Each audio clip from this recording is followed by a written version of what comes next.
Hello breakfast ఏం చేసినారో comment చేసేయండి. ఈరోజైతే మా ఇంట్లో చపాతీ విత్ చౌడేకాయ ఫ్రై, అంటే శనక్కాయలు ముందుగా వేయించి దాంట్లోకి తెల్లవాయిలు వేసి దాన్ని నీట్గా పొడి చేసి ఆ తర్వాత వేస్తారు లాస్ట్లో దించేటప్పుడు.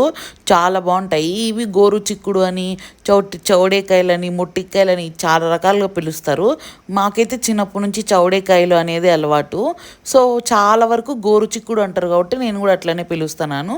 సో ఈ ఫ్రై చాలా బాగుంటుంది. ఈ చపాతీ ఈ చిక్కుడు ఫ్రై అయితే మా నాన్న ఫేవరెట్ అనమాట. సో ఇంకా అలా మంచి వేడి వేడి చపాతి, అలాగే శనక్కాయలు పొడి వేసి చేసిన చౌడేకాయ ఫ్రై తింటా అంటే అదిరిపోయింది. మీరేం బ్రేక్ఫాస్ట్ చేసినారో కామెంట్ చేసేయండి. ఈ చిక్కుడుకాయలు చౌడేకాయలు ఇదంతా కన్ఫ్యూజను, కానీ దీనిలో మంచి పీచు పదార్థం ఉంటుంది. డైజెషన్కి బాగుంటుంది, హెల్త్కి బాగుంటుంది. సో ఏ ఫుడ్ తిన్నా దాంట్లో కొన్నన్నా హెల్త్ బెనిఫిట్స్ ఉంటాయి. అండ్ అట్లా బయట ఫుడ్ తినడం కన్నా ఇట్లా ఇంట్లో తినడము. అండ్ ఎప్పుడు పూరి దోశ ఇడ్లీ కాకుండా ఇట్లా ట్రై చేయండి, బాగుంటుంది.